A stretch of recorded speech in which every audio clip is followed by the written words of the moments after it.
Hope everyone's doing well this morning. Welcome to our Black History Nerds on February 19th, 2022. I am your HNIC, your head nerd in charge. One of these days I'm going to mess up. Half of y'all are going to laugh and the other half is going to be like, why did he say that? All right, watch, lean on me and you all will get it. I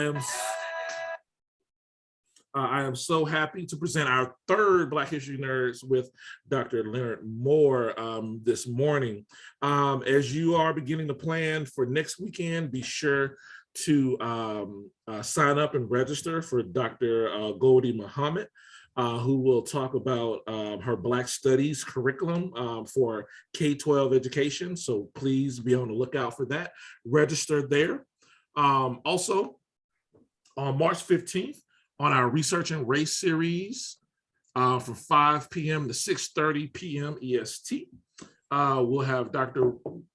Ramon Goins, who will talk about researching race within your dissertation, right, for all our graduate students out there. So we do welcome all graduate students as well as advisors and everyone who is interested in doing research, race research. Our granddaddy of them all, our signature program, our Teaching Black History Conference is in full planning mode here. Today, this year's theme is going to be Mother Africa. This is our 5th anniversary, so I'm really excited to have this particular theme, and it's a hybrid conference. So of course, if you are ready to come visit Buffalo, which is so rich in Black history, then please join us. If you don't feel comfortable, right, coming to Buffalo, we will have a hybrid option as well. I'm so excited about this conference with our guest speakers, Wando Achebe, Gloria Boutte, and George Johnson. And then we're waiting on one more person to confirm. But of course, our stars of the show are teacher workshops. So if you have a proposal idea, please submit your proposal. I have Greg put the link to the proposal in the chat. So make sure that you submit a proposal if you would like to be part of the teacher workshops. Our reading for this week will be W.E.B. Du Bois, Does the Negro Need Separate Schools, right? Written in the early 1900s, and I think, I believe 1935, I want to say. The things that he's saying back then are still applicable today. So please be sure to get that reading. Is in the Google Drive. Greg will send the link out to that as well. A Talk to Teachers is there by James Baldwin, and The Propaganda of History is there as well for you all to kind of read on your spare time. Dr. Moore, who is our guest nerd today, here are some of his past books here that if you would like to, purchase or whatever, feel free to go ahead and do that. Greg will put links into the chat of the books there, very powerful books, and, books that will make you kind of think and help you understand our society the way it is. All right, so today, for me, and everyone knows that I created these nerd sessions because I just like to nerd out on Black history, right? Black history is the thing. I wake up and think Black history, right? I'm a Black history educator, right? And we work very hard with Black historians as well. And one of the top historians of Black history is my professor, right? My friend, Dr. Leonard Moore. Now, I'll have him introduce himself the way in which he would like to introduce himself, but his new book, Teaching Black History to White People, is, I feel, a classic, right? I think the way in which we think of miseducation of the Negro, I think we will think of teaching Black history to white people the same way, right? So while the content may be a little different, I think the message is very similar, right? Now, real quick history about Dr. Moore is that he was my professor, my history professor, right? I think I took like 3 or 4 classes with you, right? And just ended up having a minor in history because I kept on going to his classes, right? And I believe I was part of his first class when he first started at LSU, right? So his first time teaching as a professor, I was in his particular class. And when I tell you, so I'll say it like this: other than my father, right, my stepfather, and maybe a few of my uncles, there are three men that have made such an impact in my life, and three men that I really care about what they think of me and and my career. And Dr. Leonard Moore is one of them. Dr. Greg Vincent is another, and Dr. Anthony Brown is another. I love this man. He is so influential in the way in which I think about history, the way in which I think about research. And if you have ever heard me teach, part of that is a lineage from Dr. Moore. Thank right? you, man. So without further ado, right, I will hand it over to our head nerd today, right? And of course, for all the Philadelphia teachers, I don't know if we're supposed to use the same link from last week, but hopefully one of your leaders are here to give you the link to sign in so you all can get credit for your attendance, all right? And then of course, I'll give all the certificates out for others, teachers who are looking for professional development credit. All right, so without further ado, I'll stop sharing my screen and I'll allow Dr. Moore to share his screen, all right, for us to get ready. All right, thank you. All right, thanks so much, Brother King. LeGarrette, man, thank you for the kind words, man. Really proud of what you've been doing, and I just like about how community-minded you are. And I think, when you look at the origins of Black studies as a discipline, particularly in the academy, it always had a twofold purpose, right? To, educate, research those within the academy, but also it had a big time community component as well. So thank you, man, for doing stuff like this on a Saturday morning, so proud of you, man. You're doing it. We are all proud of you, man. And, I know your family's proud of you as well. Not bad for a brother from Baton Rouge, Louisiana, huh? All right. So I'm in Houston, Texas at a hotel. My son has a 7-on-7 tournament. So I got a 16-year-old over here laying in the bed and a 18-year-old over here, senior, laying in the bed. So they about to get up and get moving. But anyways, I'm a real person. So I got real life going on. All right. I tell people that all the time. So anyway, so my name is Leonard Moore. I've been a professor. This is my 24th year in the classroom. Probably taught over 20,000 students. I was at LSU for 9 years, and I've been at Texas for the last 15 years. And let me say this to all of my folks who are in the comfortable Midwest and Northeast. And I'll say what they said during the 1960s to all these civil rights activists. If you really want to get in the struggle, you got to come to Texas. In the 60s, they said, you got to come to Mississippi or Louisiana or Alabama. So I'm telling y'all right now in 2022, y'all got to come to Texas, because this is where the action is, right? It gets no better than being in Texas. And if you know anything about the Christian faith, Jesus knew at some point, he had to get to Jerusalem. So I'm telling y'all need to get down to Texas where the action is, because y'all too comfortable up in there in those all Black enclaves of Philly and Chicago and Buffalo and Cleveland. No, if you really want to get some skins on the wall, come down here and deal with these folks. But like I tell people all the time, I don't have a problem with white folk from Texas, not at all. I like teaching Black history in the South. I have a problem with white folk from New York and LA, all right? Because in the South, I think there's a willingness. I mean, they'll come at you sideways. They'll say whatever they want to say, but it opens up an opportunity now for you to engage. Now, I'll tell two quick stories before we move on. I was invited to speak to a very wealthy group of white men in Austin, Texas about 2 years ago. This group meets every Tuesday morning at 7 a.m. And so I went and I took two of my graduate students with me. They were two brothers. I said, hey, I need y'all to be my bodyguards. But number two, I just know something is going to happen. I just want y'all to observe.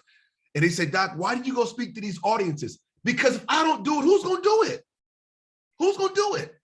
And so I get there and I told my boys, I'm going to throw them a curveball. They were expecting me to talk about race. I ain't talking about race at all. I talked about these study abroad programs I lead in Dubai, Beijing, and Cape Town, and just how impactful they have been for first generation college students. So I talked about that for 20 minutes. And at the end of the lecture, a white gentleman raised his hand and he said, well, Dr. Moore, I said, yes. He said, can I ask you about Black Lives Matter? I said, well, I didn't come to talk about Black Lives Matter, but I can if you want me to. And I said, well, go ahead and ask your question. He said, well, it is more of a statement. And I said, sir, I get the impression you've been walking around with this question in your pocket for 3 years, and now you finally got the audience, so go ahead and ask. He said, well, if y'all would obey the police, you wouldn't get shot. And I'm not offended by that, because that's how most white people feel. And what happens is some of my friends from the Northeast and Midwest, y'all get so sensitive. No, he had a legitimate perspective. I disagreed with it, and my feelings didn't get hurt. And I just took him through a line of questioning. I said, well, that's an interesting perspective you have. I said, do you think there are bad football coaches? He said, yes. I said, are there bad restaurants? Yes. Are there bad business owners? He said, yes. Are there bad real estate development companies? He said, yes. And I said, well, how come it can't be bad cops then?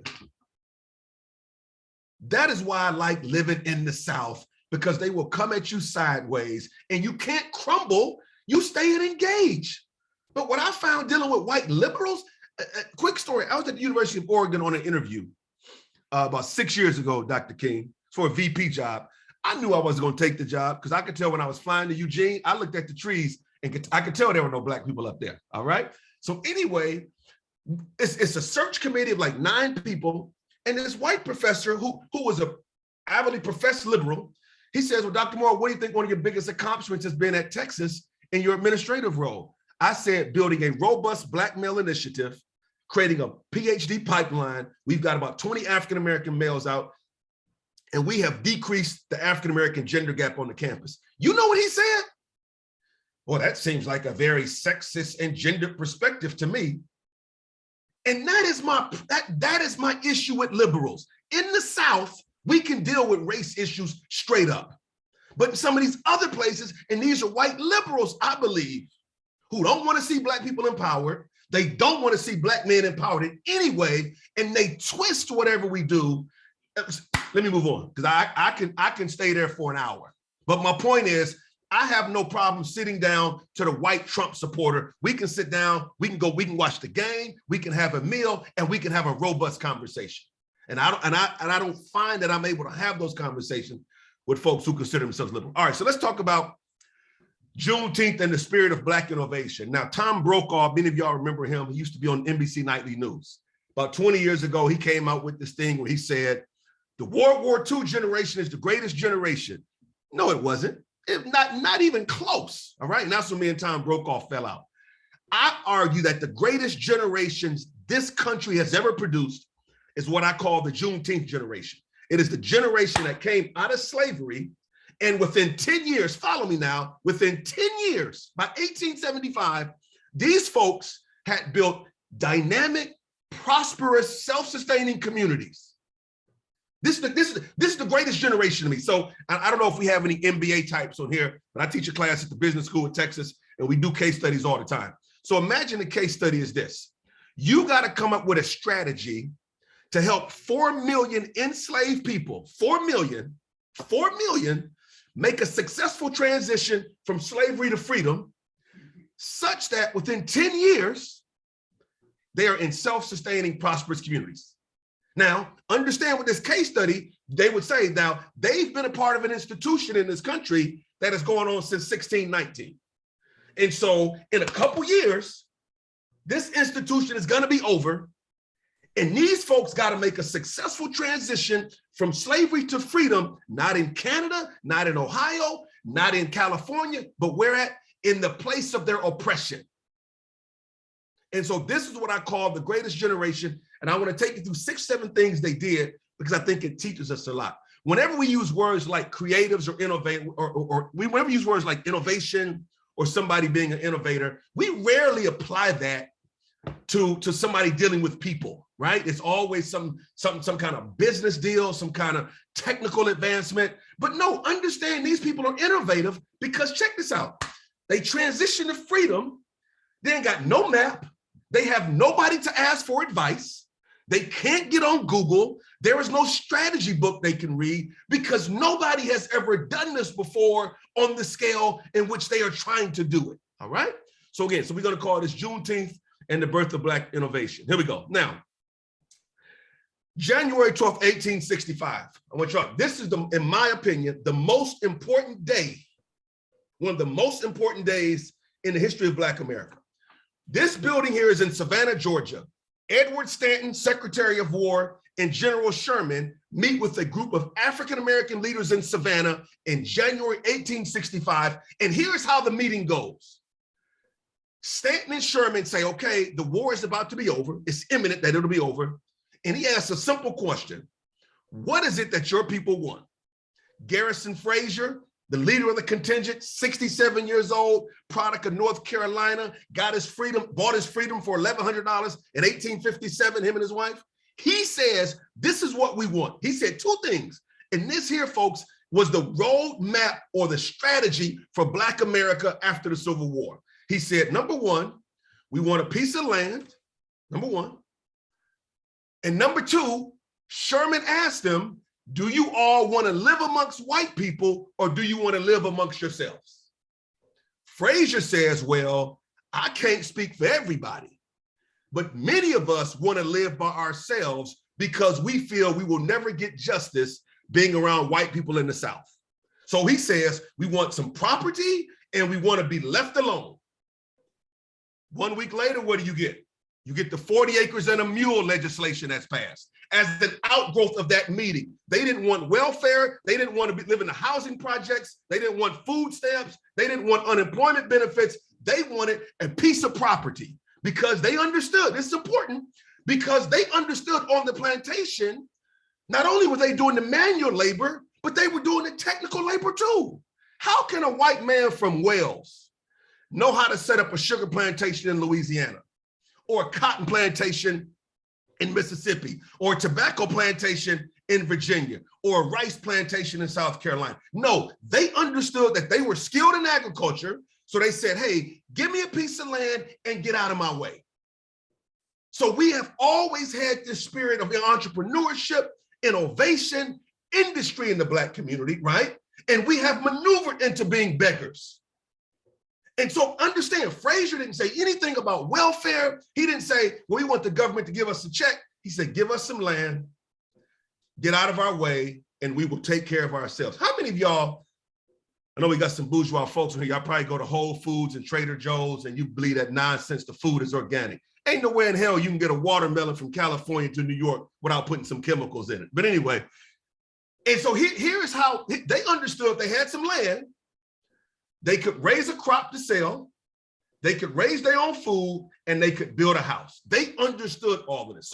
So that meeting is very important. Let's take it a step further. Now, this is the Juneteenth edict, right? Where those enslaved folks in Texas, primarily Galveston area and west of there, were informed that they were free, all right? Now, if you look at this thing, and I don't know if some of it's blacked out, but the last two sentences says that the freedmen are advised to remain quietly at their place and homes and work for wages. Then it says this, they are informed that they will not be allowed to collect at military posts and they will not be supported in idleness. So this guy here, Major General Granger, thought these Black folk were gonna be lazy. He thought they were gonna be lazy and they wanted welfare. No, they had a plan. They were gonna get some land and they were gonna kill it and they were gonna improve their communities. Here we go. All right, now, the first thing they did, I'm taking you through 6 things they did. The first thing they did in making this transition from slavery to freedom, they left the plantation. That's the first thing they did. They left the plantation. Now, many people, particularly in the South, you know, you can visit some of these plantation homes in the South. When I first moved to Louisiana in '98, I took tours, and I never said I was a history professor. I just wanted to see what they talked about. They acted as if there were no enslaved people on the plantation. Sometimes they were referred to as workers. Sometimes they were referred to as servants. And it was as if these servants just magically appeared on the plantation. They would talk about the architecture. They would talk about the master's furniture, what kind of clothes the wife wore, not really talking at all about the experiences of Black folk on the plantation. And so that's why even today in American culture, the term plantation is celebrated. A mile from my house, there is a street called Plantation Avenue. And I told my wife, ain't no way in hell we living on that street, even if the house was free. If they gave me the house, I would go sell it. And they say, well, Dr. Moore, and in LSU, there was a restaurant called the Plantation Room, where the faculty ate. And I remember when they changed the name of, people said, well, the term plantation has nothing to do with slavery. Yes, it does. It has only in American been used in the context of racial slavery. Well, no, Dr. Moore, a plantation is nothing more than a big farm. I said, well, say big farm then. And here's the point. If I open up a restaurant and called it Concentration Camp Eatery, or if I built an apartment complex and was called Concentration Camp Estates, people would be livid. But when we talk about plantation, we don't bring the horror into it. That is where our people were bought and sold. That is where our people were raped. They were sexually assaulted. They were beaten. They were lynched, families separated, all that stuff. And so when we talk about plantation, we typically get this view of it. We rarely get that view. And that right there is this is where y'all got to move to the South. That right there is Evergreen Plantation, about 45 minutes outside of New Orleans, where they have 16 original slave cabins at the back of the property. And so this is what we remember when we think about a plantation, not the big house. This is where the community was. So number one, they left the plantation. Oftentimes people were asked, well, where you gonna go? They would say, I don't know where I'm going, but I'm getting the hell up out of here, because they understood that they had to make a quick departure off that plantation. Let's go. Number two, the second thing Black people did, and this is important, is that they reunited their families. Y'all got to get this. So when you think about the domestic slave trade, the trading of Africans within the US, you're talking about 1 million transactions. That doesn't mean 1 million people were sold, because you could have been sold multiple times, but about 1 million transactions. And when you look at the transactions, 75% of every sale involved the destruction, check this out now, the destruction of a nuclear family. 50% of all the sales involved the destruction of a first marriage. So what you would have after the Civil War, people walking all throughout the South trying to find relatives. So let's say hypothetically, my mom is from Franklinton, Louisiana. So let's say hypothetically, I was enslaved there and I'm trying to find my wife. And the only thing I know is that she was sold to Jackson.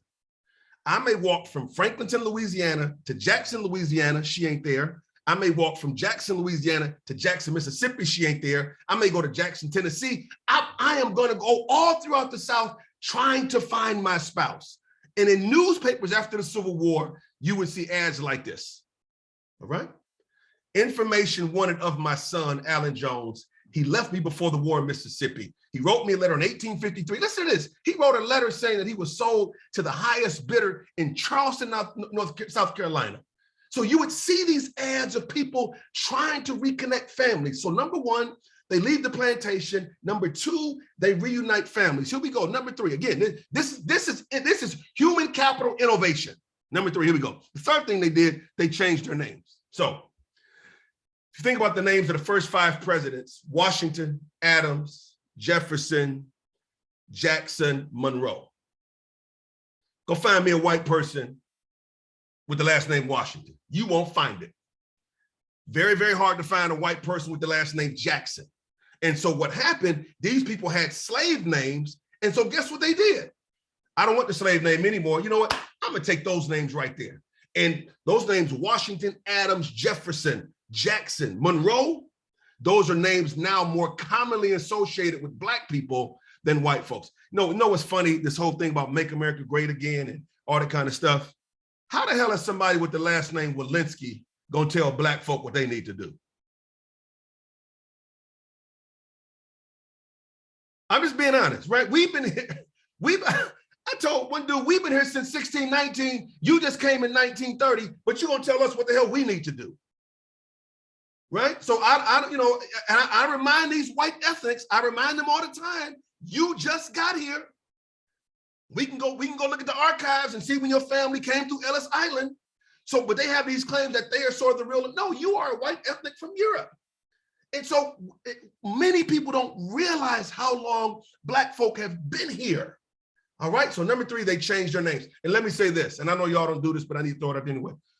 When you come into contact with people, maybe from an international context, whose name is hard to pronounce, don't do what most Americans do.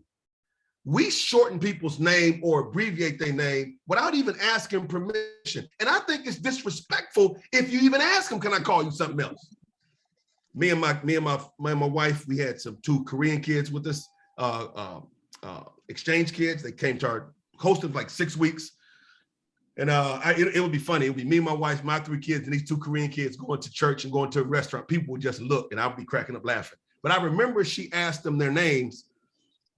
And they had like some very American names, like Mark and John or something like that. And my wife said, I know they told you that's your American name, but what do your parents call you? And they seemed surprised and they seemed happy that they didn't have to go around with this American name. And they were given American names to make it easier for Americans to pronounce. All right. So number 3, they changed their names. Number 4, here we go. Number 4, here we go. They acquired property. Now, a lot of folks, they wanted to stay, they wanted to grow cotton because they knew that was the staple crop. All right. Someplace it was dangerous for free people to grow cotton. It was dangerous because that was seen, as the staple crop of the backbone of the South's economy. But they were so desperate to purchase land. Look at this. This family right here, this brother and sister went to Wyoming, LeGarrette, to get some land. And you had them going all over what was considered the West, Kansas, South Dakota, North Dakota, Wyoming, because they understood that they were skilled in agriculture and that if they got a piece of land, they could become prosperous. All right. Number 1, they leave the plantation. Number 2, reunite families. Number 3, y'all got that? Number 3, they changed their names. Number 4, they acquire land. Number 5, here we go. Number 5, they build churches. All right. If you were enslaved on the plantation, your typical Sunday included you going to hear the slave master's pastor preach, primarily to an enslaved audience. And no matter what the preacher was talking about, it would always have a central theme that it was important for slaves to obey their masters. They wanted their own religious experience because they understood that they had been taught to read the Bible the wrong way. Let me preach for a minute. They knew they had been taught to read the Bible from the viewpoint of the oppressor when the Bible is meant to be read from the viewpoint of the oppressed. Let's go to what's the movie with Moses and Pharaoh? What's that Disney movie called? Yo, come on, what I'm talking about? What is it? The Prince of Egypt. Prince of Egypt, right. White folks in America can't understand that story because we have been taught again to read the Bible from the viewpoint of the oppressor. The Bible is written from the viewpoint of oppressed people, and it starts in Genesis, where Moses tells Pharaoh, let my people go from these Egyptians. And so the first part of the Bible is about Egyptian oppression. The second part of the Old Testament is about Babylonian oppression. The third part of the Old Testament is about Assyrian oppression. And then the New Testament is about Greco-Roman oppression. So they knew that it was read the wrong way. Let me give you an example. We say the Lord's Prayer. We in many ways are sacrilegious when it comes to saying the Lord's Prayer. We'll say it before a football game. Some of y'all will say it before you eat dinner, and you strip it of its original meaning. You strip it of its original meaning when Jesus was given that prayer, forgive us our debts, because he understood that debt imprisonment was a thing for Jews living in the Roman Empire. Give us this day our daily bread. That doesn't mean, God, help me today. No, it means we are literally starving, and it means, God, we need some substance. And lastly, what it says, we want this done on earth as it is in heaven, meaning we look forward to spending eternity with you, but we also want some stuff here while we're on earth right now. So they understood, brothers and sisters, the necessity of reading the Bible the way it was written. Let me give you an example. How many of you are familiar with the 3 Hebrew boys who wouldn't bow down when Nebuchadnezzar sent the order out, say, when the horn blows, everybody got to bow down and serve this God? They said, we ain't doing that. And what they said was, our God who was able to deliver, even if he doesn't deliver us, we still ain't going to do it. So they understood that you had to change the way you read the Bible, and they knew that would only happen in a Black setting. Here we go. It's good stuff. Here we go. Number 6, they created schools. Now, let me say this. I think it's time in America where we really consider resegregating the schools. We really, I fundamentally believe it. If you look at the 1954 Brown decision, I want y'all to hear this. There was not a lot of, Black people was not really with that. And here is what Black teachers predicted on the eve of that Supreme Court decision. Here, they said 3 things are going to happen, and they were right. Number one, they said Black schools are going to be closed. Number one. They said number 2, Black teachers are going to get fired. That happened. And then they said the status of teaching as a profession amongst Black people will decline immediately. That's what they said. And it all happened. And now, and man, Dr. King knows this, people are beginning to discover how rich these all Black environments were. Here's what I told my Black students at the University of Texas when they decided to go to a PWI over an HBCU. They like the resources at Texas, they like the buildings, they like all that stuff and the so-called prestige it may give you. But here's what I tell them. That brand new engineering building, it can't give you a hug when you need one. It can't give you a hug. All these opportunities you got can't look you in the face and say, hey, everything going okay? So what, I think we lost all of that and we're still trying to recover. And here's the debate, Dr. King, what frustrates me about critical race theory. These folks can take out of school whatever they want to take out of the schools. That don't mean we can't teach it in other environments. But see, so when they created schools, here's my point. When they created schools, they did not want white teachers teaching their kids because they understood that it was more than just a technical education of reading, writing, math, blah, blah, blah. They understood it had to be holistic, that I got to help these kids how to live.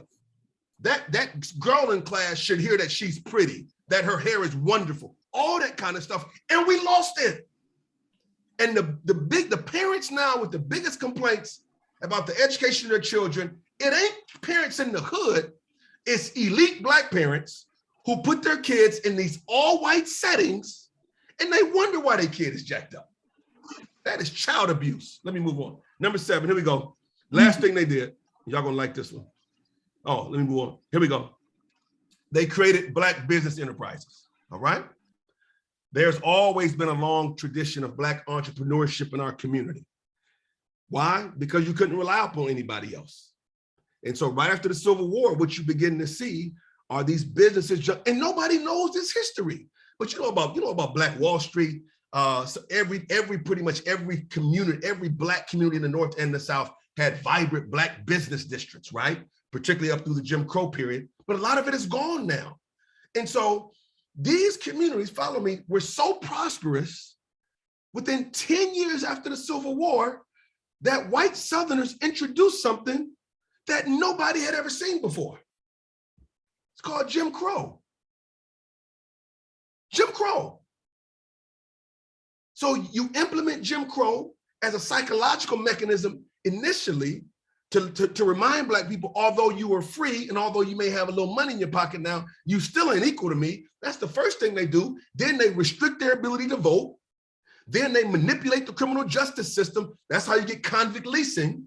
Then they manipulate the economic system. That's how you get sharecropping. And then they top it all off with racial violence and lynching to keep Black folk in their place. But understand, Jim Crow pops up as a result of Black prosperity, Black independence, and this idea that if left alone, Black people can do for themselves. All right. All right, you got any, where we at, LeGarrette? Y'all good? I'm good. I think the group is good. So to recap, right? You gave us seven things to think about in terms of the greatest generation, right? Which is the Juneteenth generation, right? One, after emancipation, right? Left the plantations, reunited with families. And that's where all those, when we talk about Black history is not American history, that Black history should be taught through Black people, right? Come on, man. Not about Black people, right? You hear a lot of those early history books say that Black folk were just wanderers and that they were being idle and that they weren't doing, no, they were looking for their freaking families that were sold after during enslavement. Number 3, they changed their names. 4, acquire property. 5, built churches. And I saw a lot of conversation in the chat about, Islam as well. So thank you for those particular perspectives. 6, they created schools, and 7, they built businesses, right? Something that people always argue about Washington Du Bois, right? If you want to start an argument with people who know Black history, boy, just say Washington Du Bois, right? So I know we asked some questions or comments, so please unmute and ask your question. Okay, I think I'm speaking for a lot of people when I ask, is this being recorded and will we have access to it? And when can we get more of this? So yes, it is being recorded. I do ask, however, that when you receive the recording, that is for your individual education. That's not for social media. If you want to get Dr. Moore to come speak a little bit more, you contact Dr. Moore to come speak to your organizations, professional developments, et cetera, et cetera. But the recording is for your individual education. Okay, so thank you. One more question. Is this going to continue after Black History Month, these Saturday nerd schools? Yeah, so the idea of the Saturday schools are to have at least one nerd school each month, and then on Black History Month we will have one each weekend. We just moved to the University of Buffalo, so as soon as we get everything straight, come in the fall, the fall semester of next school year, we'll have at least one each month until February. We'll have 4. Let's see, Stacy, I saw your hand up. I actually wanted to not have my hand up, but right quick, I guess what I just wanted to say was that I wanted to suggest that I know through the district, this is mostly available to history teachers, but I wanted to suggest that it's just available to all teachers, because I think, at least where I am, there are teachers, we have a huge Black population, not to mention the majority of the students in the school are children of color, and it's like the biggest school in the city. But we have an overwhelmingly white staff. So to not have this type of information to the staff, no matter what they teach, is problematic. So I was just asking if this could in the future be available to all teachers in the district. So I guess that's the question for Ish. Yeah, that's the Ish question. I think he said, yeah, it is available for everybody. Dr. Moore Stacy is one of Philly's finest. Got you. Okay. All right. Hassan. Again, just want to thank both of you for putting this on. I really have 2 comments. The first is that to Dr. Moore's point, we know that after enslavement, this country thought that Black folks was going to go extinct without slave masters. The expectation is we would just simply die off. And a lot of people, again, forget that point. This is, this whole, everything that we're getting now, beginning to understand about race. The belief is that, we're biologically, scientifically inferior, and that slavery was a system that we needed. So to his point, again, the fact that out of enslavement, you have people beginning to exercise and become self-determined is something it can't be overstated. The second is, I get so disappointed that this isn't a part of people don't understand this is a part of a human rights struggle. This is a human story. This is the story, the story of people, as much as it is the sojourn for Americans of African descent. That this is just reading it as a story is so much more exciting than you know, all of the stuff that we're getting about the settlers and pilgrims, and, you know, and I'm not saying that that should be removed, but think about this as a human rights, like just a story for human rights. And it becomes so much more exciting. I say this within the Black intellectual tradition. Certainly, again, exciting just to hear you, Dr. Moore. Again, I wrote, you speak with the Messianic tradition, Black Messianic tradition. I come out of Georgia State University, Black Studies, and I'm very proud of my education. Again, LeGarrette, thank you so much for putting this on. Yeah, and I'm trying to get myself back to the South, bro, because that's where it is. That's where it is, man. That's where it's at. Greg and Donovan, make sure you're scouring the chat for me to make sure we're not missing any questions. Dr.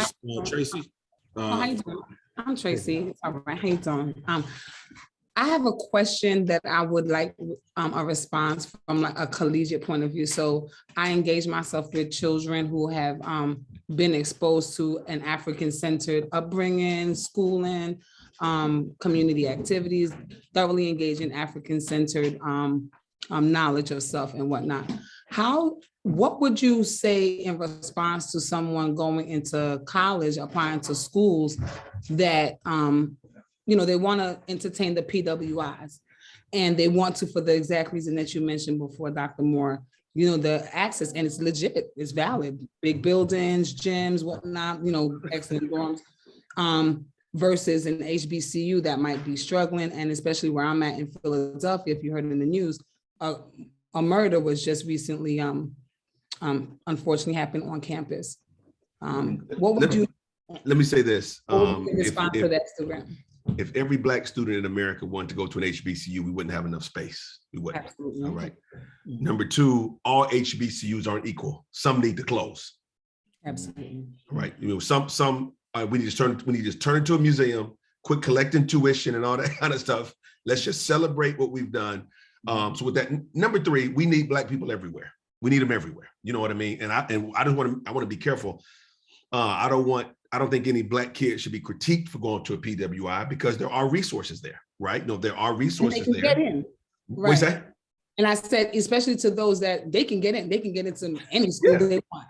So, you know, I mean, what I love about the Black community is that, you know, we operate in multiple environments. And I think that's what makes the community great, that, you know, I may have went to Jackson State, but I could partner with a brother or sister who went to Ole Miss or Mississippi State. And even now, I'm at the University of Texas, and I went there. Well, I was at LSU and I went to Texas. I brought that HBCU pastoral care model with me. I mean, I'm taking 75 Black kids to Dubai and Abu Dhabi on March 10th. Taking another 60. I mean, I've taken 500 Black kids abroad over the last 8 years. And so the question is, if I'm at the PWI where the resources are, I can't just use it for Leonard Moore and Leonard Moore's family. How do I take these resources and how do I spread it out? And even on the Dubai trip, we got 5 or 6 folks from HBCUs coming, you know, and I think the relationship LeGarrette talked about me and he had, that came as a direct result of me going to Jackson State. Okay, so should parents, so lastly, should a parent force or basically take that decision-making process if it matters to that parent, since the upbringing and the education has always been African-centered? Yeah, well, let me tell you what a sister out of Los Angeles told me, sister out of LA. She said, when her twins came out of high school, she said, y'all can go anywhere y'all want in the country, but your first year, you're gonna spend it at HBCU. And if you don't like it, come home and we'll go wherever you want to go. They went to Tuskegee and they ain't never looked back. All right, Gavin. Hi there. Thank you so much for hosting this whole thing. Hold up, Gavin. Lynn, Gavin is one of our top students at the University of Buffalo, man. He is always on it. Go ahead, Gavin. You're not a Buffalo Bills fan, are you? No, I mean, I came as a Giants fan, but you can't not be a Bills fan. Lord, okay, all right. I'm from Cleveland, man, so that's why. Cool. Thank you so much for coming on here and hosting this. It's such a blessing to get your educational speakings and all that. I guess my question, is just, you said earlier on that you believe that schools should be resegregated again. Could you We need to think long and hard about that. Yes. Could you elaborate more on that? Yeah, but you know what's funny? Whenever I mention that, the only people who push back are white folks. Nobody else pushes back, right? Because we have had 7 decades of this experiment, and the schools were never really integrated. They're not. Never been integrated. So we lost our institutions. My mom grew up in Franklinton, Louisiana. When I look at her diploma, it says Washington Parish Training School, a registered Negro school in Louisiana. And the way she talks about her teachers, the way she talks about the experience, playing basketball and being in the band, and she finished high school in 1957. I have never heard a graduate of those schools talk bad about it. But somewhere along the way, and LeGarrette, I don't have the research, I think the NAACP was the one pushing school integration more than Black parents. Black parents wanted the dollars to be separate. They said, hey, if you don't want our kids to go to school with your kids, cool. I don't want my kids to go to school with your kids either. So why don't we take the tax money? Let's take the tax money in this parish or this county, and all the white tax money go in this pot, all the Black money go in this pot, and then we're going to build our own schools. No, it was too threatening to people. And so we have got to understand, and can I say this? It is becoming very clear to me that the only value we as Black people have in this country is providing some sort of entertainment. Do you know if you play a sport and you are Black, you can get into Harvard with a 1050 SAT?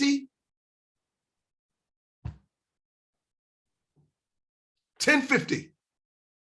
And so it seems to me that as long as we are performing and entertaining and Black folk going crazy over a Super Bowl halftime show, we've been entertaining folks since 1619. Why do we get excited about that?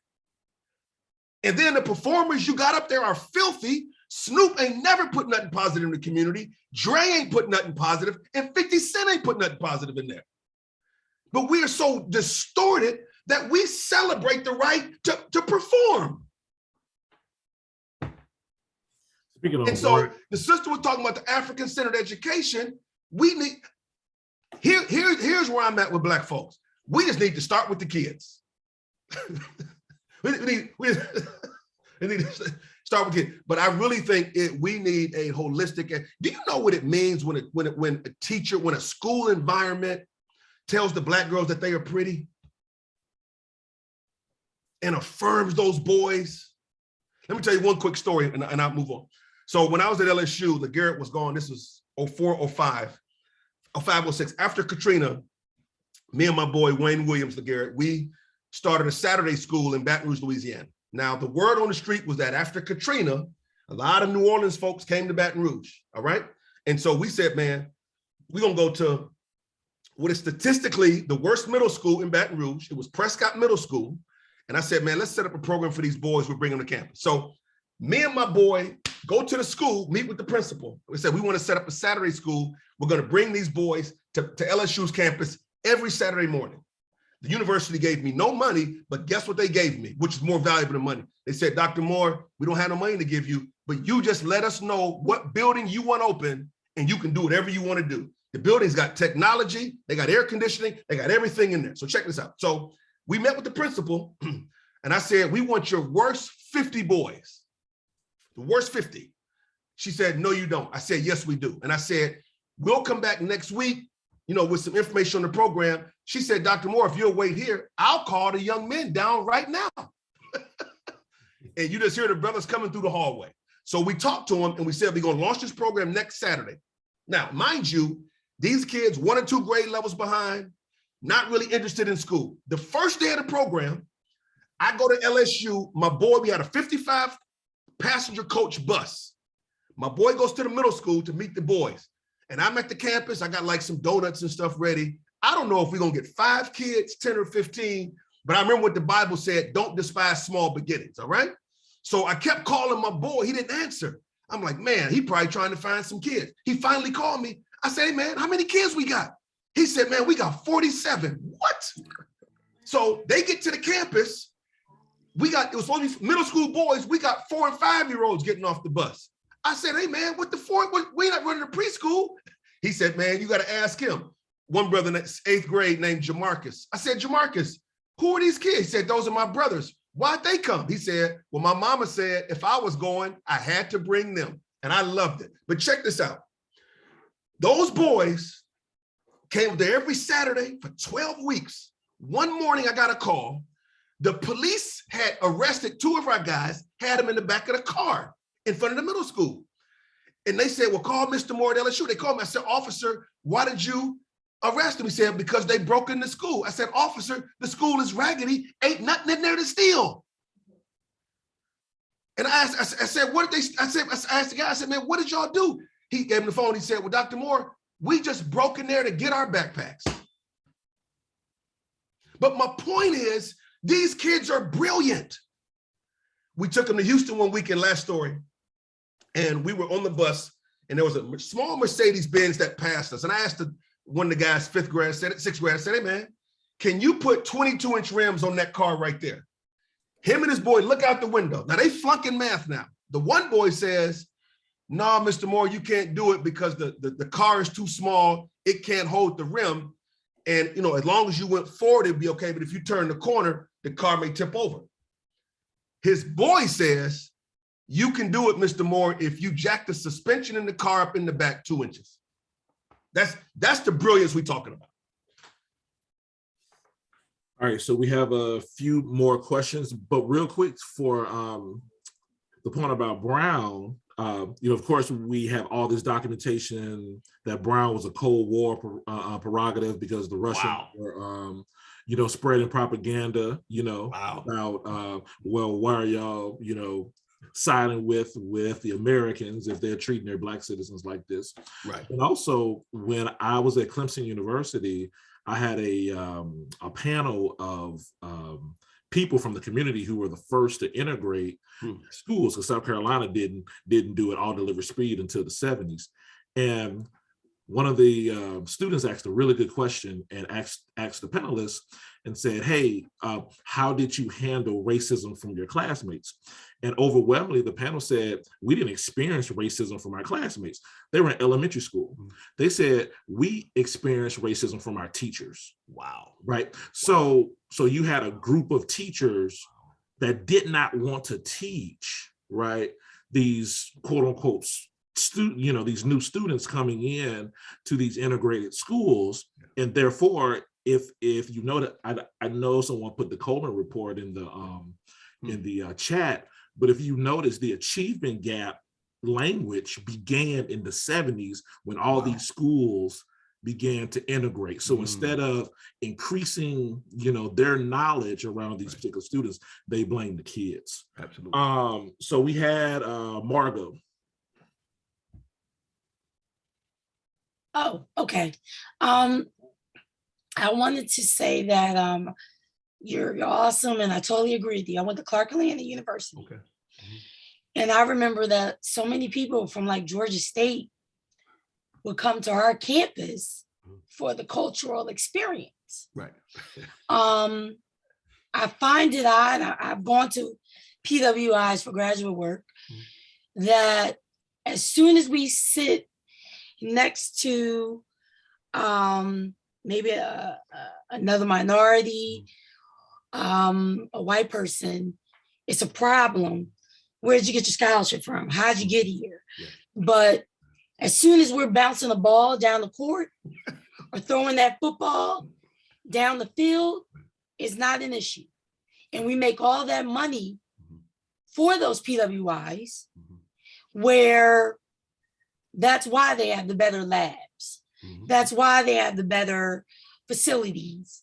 And people take that, to me, for granted when they're comparing an HBCU to a PWI. That's why I'm really loving what Deion Sanders is doing right now by recruiting so many of these Black athletes that predominantly white schools wanted to get. And they're like, oh my God, I can't understand why these kids are going to predominantly Black schools. And I still feel that they should be paid some money. Absolutely. They should be given some type of stipend or some type of extra bonus because they're not giving these kids a quality education oftentimes to predominantly white institutions. And I'm stopping right there.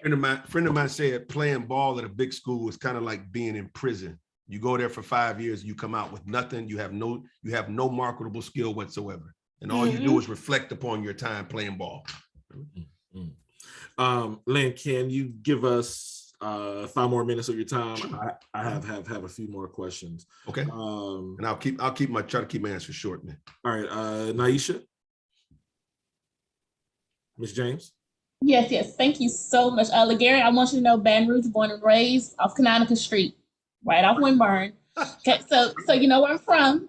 Dr. Moore attended Prescott for a few weeks there. Come on. Transferred me, yes, sir. Transferred me over to Estruma Middle because of my testing. Wow. Okay. Yes, sir. So I really love the fact that you can maybe relate to my environmental upbringing. Yeah.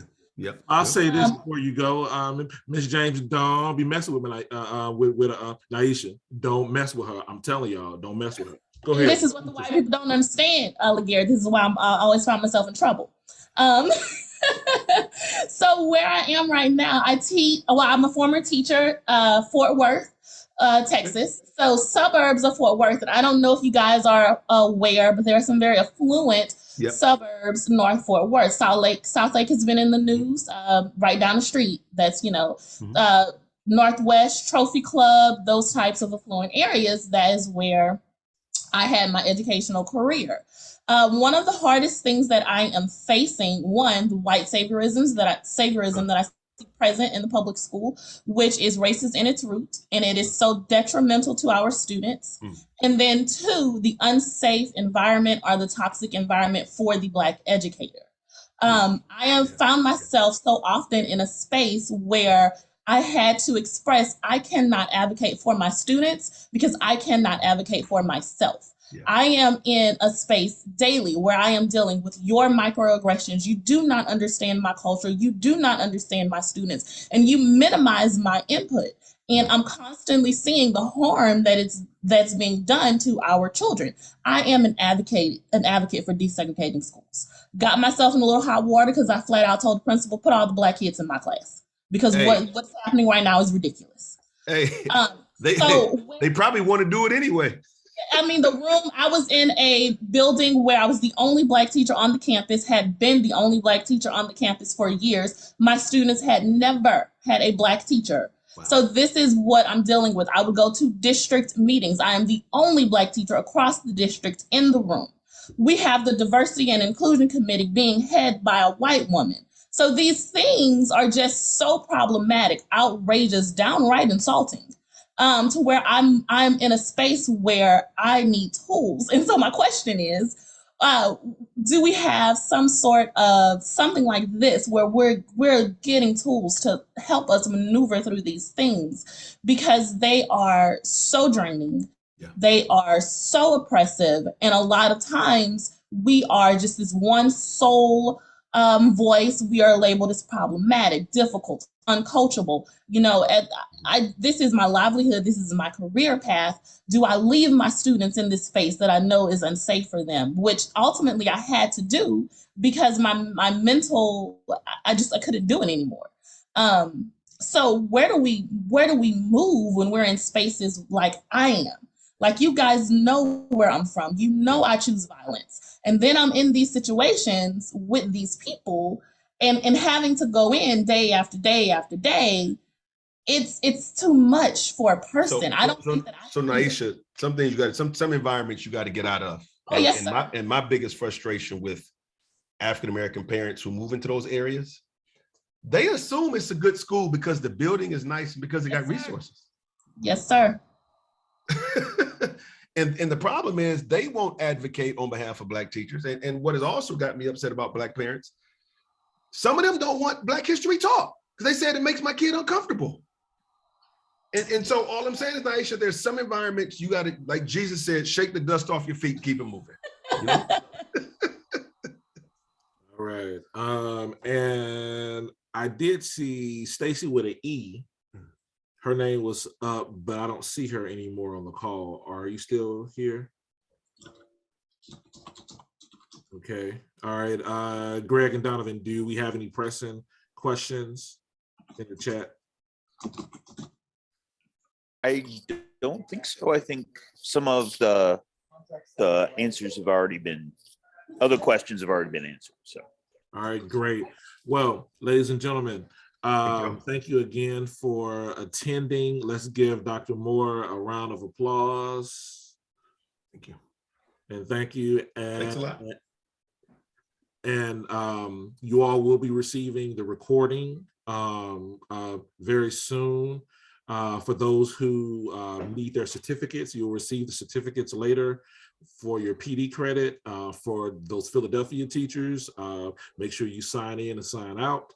And I will check you all out next week with Dr. Goldie Muhammad. You all have a wonderful Saturday. And I believe Dr. Moore's information is in the chat, so you'll receive a chat transcript as well. But of course, tell them how they can get in contact with you, Dr. Moore. Just keep it simple. If you just go type my name in, University of Texas, all my information should pop up, email address and all that. But thank y'all for hanging out on a Saturday morning. Somebody that seems to have a question, a name just popped up with a hand. Oh, Miss Carol, real quick, what do you have? Hi, thank you. Real quick, are there any films or documentaries current that you would recommend just to like learn a little bit more? Or Oh, that's a good question. You know, one film I like, it's called Once Upon a Time We Were Colored. I think it gives a good you know, it talks about the Jim Crow period in Mississippi, and I just really like it. It's, you know, I think it gives a sort of a comprehensive view of what the community was like.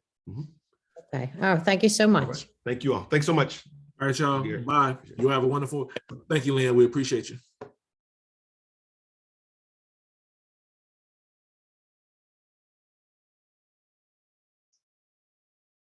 Colors, everybody. Have a lovely weekend, people.